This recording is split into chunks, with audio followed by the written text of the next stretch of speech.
Hello and welcome to me, Yanu, and I'm going to try to make this as quick as possible in terms of an electric car. Now, I'm basing my opinion on a Nissan Leaf 67 plate, older style model with up to 100 miles range. So, there is loads out there, and obviously they can do more miles than that, but I have to give my honest opinion on what I think for the future and what I think for the past year. Now, the first thing is, let's go into the loves. I love the ride. I love it's got enough room, and it's cheap to run. There's no worries about that at all. There's not much to go wrong with it. So yeah, I mean, as far as I'm concerned, that is all of the pluses. Now, my negatives and my things that kind of annoy me. I mean, the first thing is obviously the most obvious thing is the price. Now, I got mine cheap because mine was an ex courtesy car and it was damaged and it was repaired, so I could get a very, very good price on it. So it was the best way for me to test electric cars. I didn't want to go. There was no way I was just going to jump in full price, and this is the problem. This is the first thing neighbours and friends have all said to me, which I've said all along, is that if you don't have the money in the first place, what is the point? If they chucked every single petrol and diesel car off the road and said everybody has to buy a electric car and it was at that price, forget it. If they can't afford it, they can't afford it. They're not going to just go out and magically grow a money tree and buy one. It's just not going to happen. They're either going to end up stuck indoors, or they're going to have to get the bus, or they're just basically screwed. So I am not convinced with that. It could end up, I think it's going to be like almost like years and years ago with a plasma telly. When the plasmas first ever come out, it was like thousands of pounds worth, and now you can get them for hundreds. So it's going to take time. It's going to have to do that. Now, the other thing that I don't like is the charges. Now, it's really frustrating, this one. Let's say, for instance, on one journey, you've got them. I know all about the Zap map and all of that, and yeah, it looks fantastic. And you look at the map and you see all these charges everywhere, and you say, look, how could you run out? And it's possible you won't run out. The only issue is, obviously, when you're going on a long journey on a car that does 100 miles, and in the winter it does, where you can see my other video, it can do like 70 to 80 miles with a heater on. You're going to stop frequently if you're going on a long journey, but it's possible. However, even when you look at the charges, there are many issues you're going to encounter. Now, one of those issues, you might think, well, it's just charge it up, what's the problem? Yeah, but it's not like a petrol. A petrol station, you can just drive in, you've got quite a lot of petrol stations. If you haven't got one petrol station which has got loads of bays and you are that impatient to wait, which usually doesn't happen, you can pretty much get it done in minutes and pay and go. And also, it's so simple. It's just a matter of go in, give them, get contactless, or just go in and pay with your card. Just simple, no complications whatsoever, right? And people would just wait for you, and then they'd take their turn and so on. With the chargers with electric, they look like they're everywhere, but they're all different rates. So in other words, you've got a rapid charger which goes like 50 kilowatts or whatever, which you'd need if you're going to be as quick as possible, and that takes half an hour from 0 to 80%. So you're going to need that. You're not going to want a 7 kilowatt charger if your car is capable of that. Mine is, luckily. But you're going to end up with, like, going to a 7 kilowatt charger is all right if you're in a shopping centre, say, for instance, and you're going to be shopping for hours, or you're going shopping and they've got a charger there available at Lidl or something, and you got an hour charge on it. Usually I find on mine an hour will give me about 25%, which if it's in the summer may give me 25 miles. If it's in the winter it might give me under 20. So you know, it's just one of those things. Now the problem is that you will encounter as many issues. Now, one is when you go to a charger, wherever it is, you've got to look at, like I say, whether it's rapid charge, whether it's 7 kilowatt charge. If it's 7 kilowatt charge and you want to be quick, you can't do it. You're not going to be waiting an hour for 25%. You want an 80% charge on a rapid charge. So they're the ones you want. That narrows down already on the map the whole thing. That will narrow it all down. So you're going to end up with looking for those 50 kilowatts. Then you're going to encounter the problem of, are you a member? You know, you go up there, say when you go Tesco's or BP or whatever for your petrol, you just go in, you got your card on you or you got cash, you pay and you go. With electric, you can't just go in there and do the same thing. It's like, oh, hang on a minute, am I a member of this firm? Or am I registered with this firm? Do I need a special RFID card or whatever it is? You know, you've got all of these complications. Imagine going to Tesco and just walking in, you know, to fill up petrol and you're like, I can't fill up petrol. And you go and ask the cashier and the cashier's like, oh, are you a member of us? Oh, I'm sorry, you can't use us because you've got to be a member. You've got to go online and register and you've got to do this. It's all complications. You know, as if you ain't gonna be long enough waiting for it to charge, you've got to go and faff around with all this too. You should be able to just go in as a petrol station, charge up, pay, go. That is it. As simple as possible, right? You don't want to mess around, you know, with all of these other complications making it more difficult to deal with. Now, the other issue you've got is finding the bloody thing. I mean, there was once, right, where on the map, Zap Map, it told me there was a charger near me. I was looking everywhere in this shopping centre place, thinking, where the hell is it? You know, I can't find the bloody thing. It's like, it looks like it's around here somewhere, and I thought it's like a needle in a haystack. You know, you're walking around or driving around, and you're like, where is it? In the end, I gave up, and we were hungry, and we saw this like harvester over the road.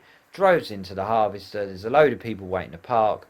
I noticed a parking bay in the corner underneath these trees. I went down there and lo and behold, what is it? The charger.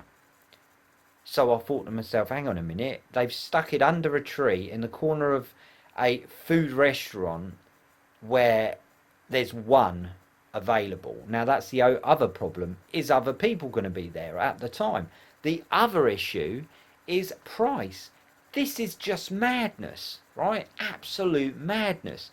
You go into Tesco's and you might pay, I don't know, let's say diesel is £1.25.9, right?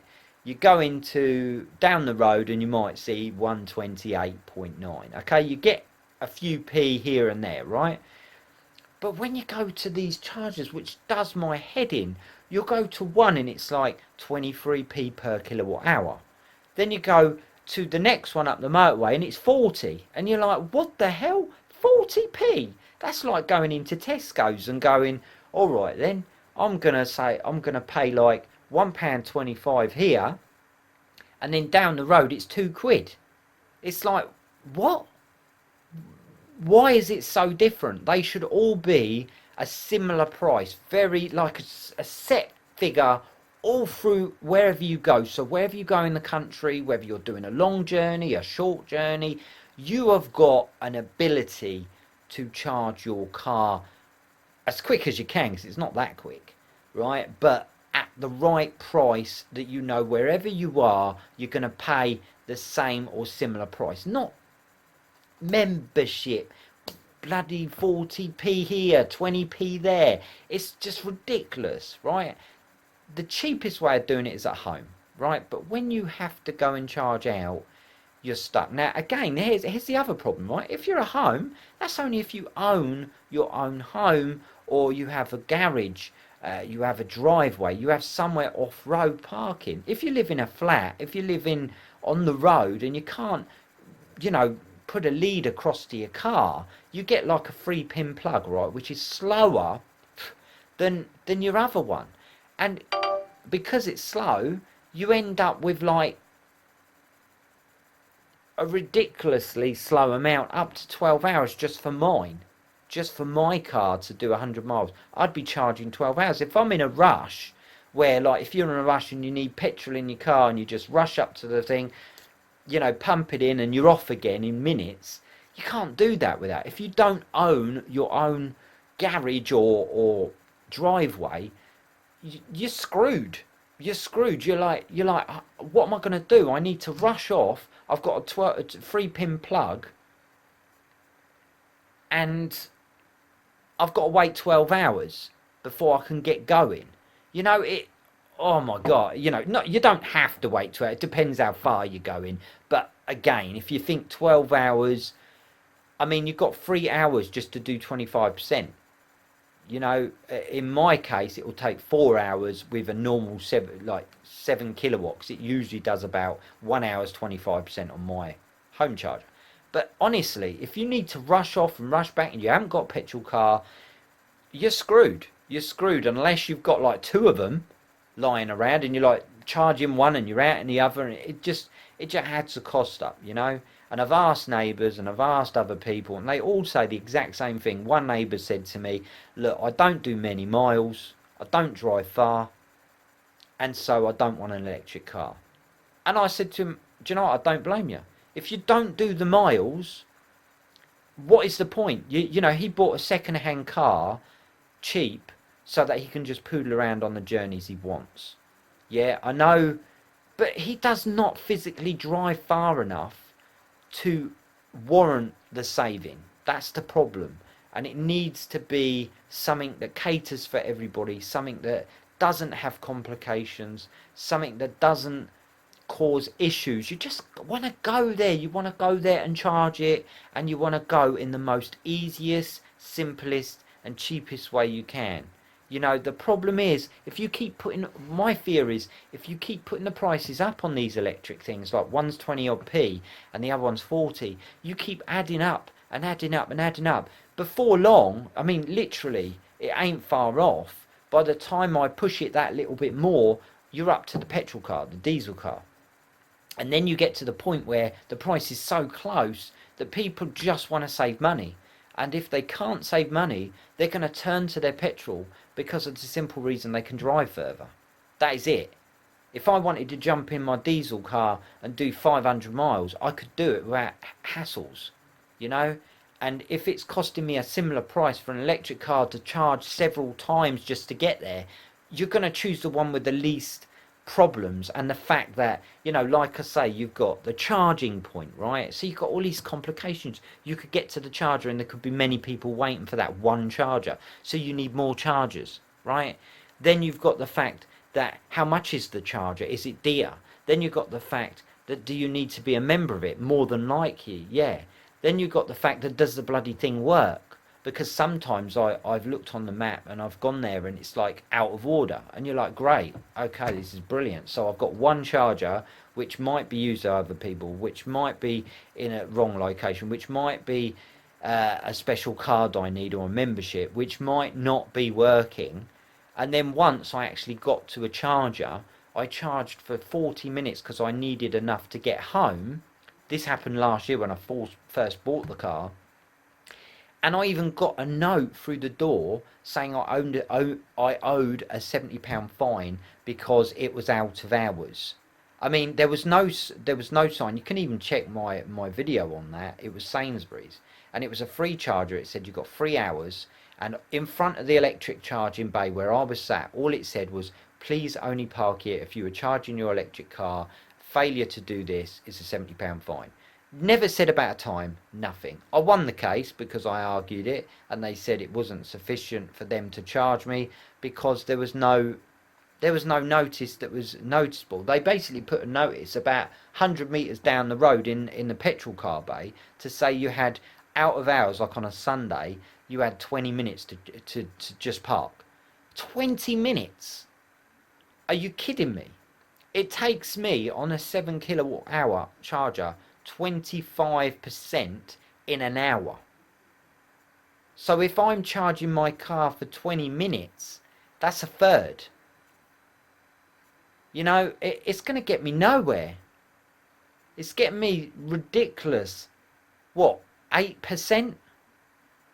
8% in 20 minutes. Where's that going to get me? I'm just going to break down the road and have to call someone out to pick me up. I mean, it's absolutely ridiculous. If they want people to go more with these things, I love it. Don't get me wrong. I love my car. I love the fact that it's comfy and everything. But there's too many complications. Absolutely too many complications, and that is why so many people are going to be put off. That's why they're not, you know, jumping over themselves. The price, the problems, that, you know, a lot of these people don't know what they're doing. They don't understand it. They don't know where to go. They're just used to petrol. You know, you're just stuck in your old ways, and it's hard to move on. And if you put obstacles in their way, they will just be going, well, I can't be bothered. I just can't be bothered. If you're going to make this complicated for me, I don't want to do it. And that is the issue. So anyway, guys, I hope you enjoyed the video. I hope you can make your mind up whether you want it. If you do long journeys, it's up to you. You know, I love it. I love the fact of mine, but I just wish they'd sort them problems out. So anyway, guys, if you're a happy person in general and you know it and you want to see me again, click the subscribe button and remember my name, Yanu. That's who. See you later, guys.